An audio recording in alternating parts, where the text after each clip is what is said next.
Vamos a ver entonces, volvemos ahora un poco a lo que habíamos hablado de la transferencia de fuerza, ¿sí?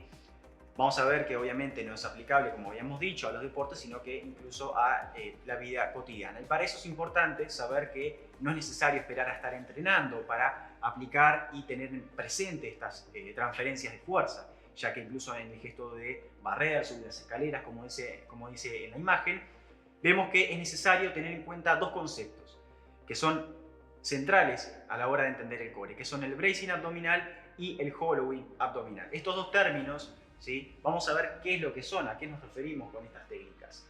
Para que no resulte tan denso, les voy a explicar un poco con mis palabras y leyendo un poco la lámina. Vamos a ver que el bracing abdominal tiene ciertas características y el hollowing abdominal tiene otras características. Por ejemplo, en el abdominal bracing vamos a ver que se produce una coactivación global de la musculatura, ¿sí? Hay una mayor estabilidad, ¿sí?, espinal lumbar vía aumento de la presión intraabdominal. Es decir, cuando nosotros generamos esa respiración, inspiramos y tendemos a, digámoslo, de manera cotidiana, inflar la panza, aunque no es así, es generar una inspiración, haciendo que la parrilla costal se expanda y al mismo tiempo generar una cocontracción, como vemos en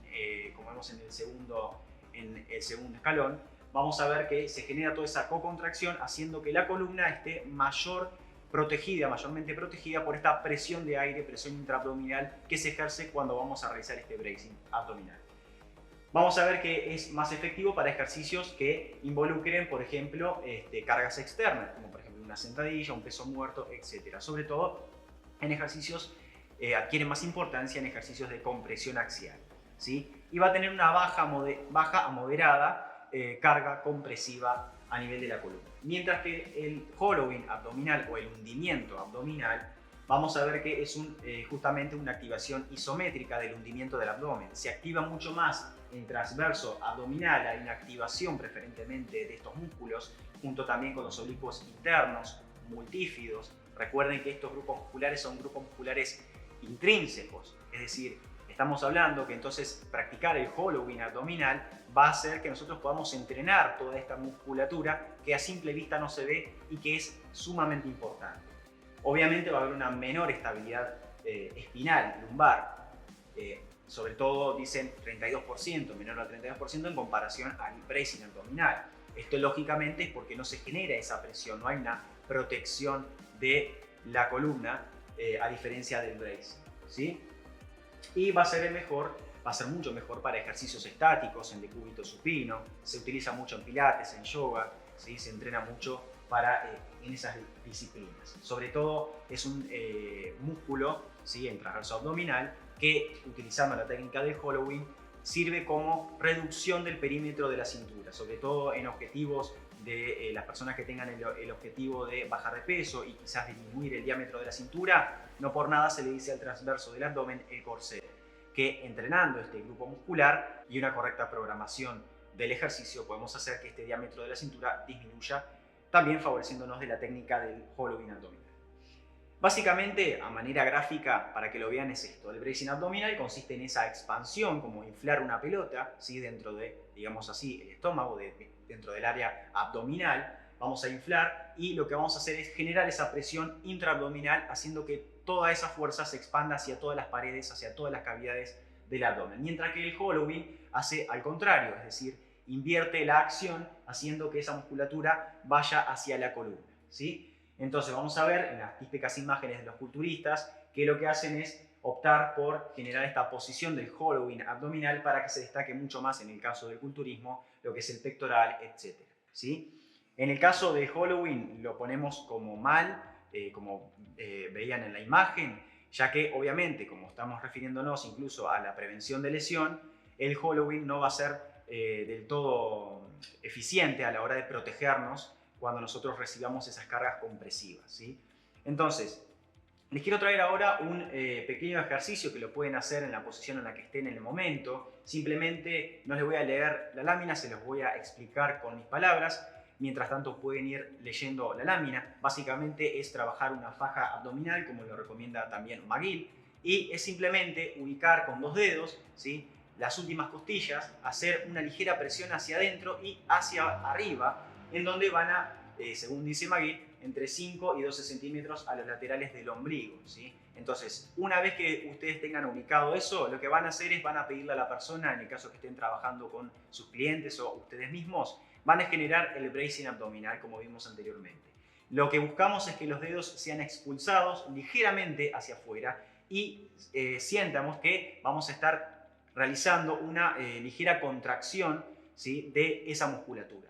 Eso es lo que nosotros entrenamos como la faja abdominal. ¿Para qué hacemos esto? En realidad es para educar a la persona o a nosotros mismos, si lo estamos practicando, a que hay diferentes grados de activación del bracing a la hora de ejecutar una determinada tarea. No es lo mismo la carga compresiva que tenemos al cargar, por ejemplo, a nuestro hijo o a nuestra hija, a la carga compresiva que nosotros tenemos, por ejemplo, en un salto o, por ejemplo, en una sentadilla con la carga por detrás, ¿sí? Entonces, vamos a ver ahora, como habíamos dicho, el concepto de la fuga de energía en relación a la transferencia de fuerza.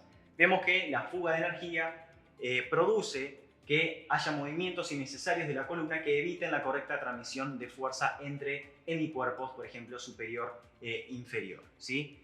Básicamente la fuga de energía ocurre, ya lo habíamos recorrido anteriormente, cuando estas estructuras, por ejemplo, en el caso de la columna, comienzan a perder una cierta estabilidad, ¿sí? No se respeta a nivel de las curvas fisiológicas, desaparecen, hay una rectificación por una deficiencia técnica. Quiere decir que esta compresión, esta carga compresiva, en el ejemplo, por ejemplo, de una sentadilla, va a producir que esta energía recibida por la barra hacia toda la columna comience a desviarse y esto se traduce a una carga innecesaria en algunas estructuras como puede ser incluso la rodilla, el tobillo, etc.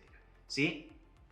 Bien, en el caso de este esquema lo que vemos en realidad es el límite, los límites que tiene esta técnica del bracing abdominal muscularmente hablando. Por ejemplo, en este caso vamos a ver que nos encontramos a nivel posterior con los erectores espinales. Vamos a ver que a nivel inferior con el suelo pélvico, a nivel superior en forma de cúpula ya sabemos que se encuentra el diafragma y a nivel anterior el abdomen, el recto abdominal. Entonces sabemos que cuando nosotros ejercemos esta presión intraabdominal, ¿sí?, ejecutamos el bracing abdominal, lo que va a hacer de límite van a ser principalmente estos grupos musculares que van a ser lo que reciban la mayor fuerza de presión. Por lo tanto, obviamente es importante tenerlos bien trabajados, tenerlos fortalecidos, ya que si vamos a ejecutar esta maniobra es necesario que resistan y que sean lo más funcionales posibles a la hora de realizar cualquier tipo de gesto, sobre todo si es a nivel deportivo, si es un gesto explosivo. No es lo mismo si es un gesto, por ejemplo, de un powerlifter,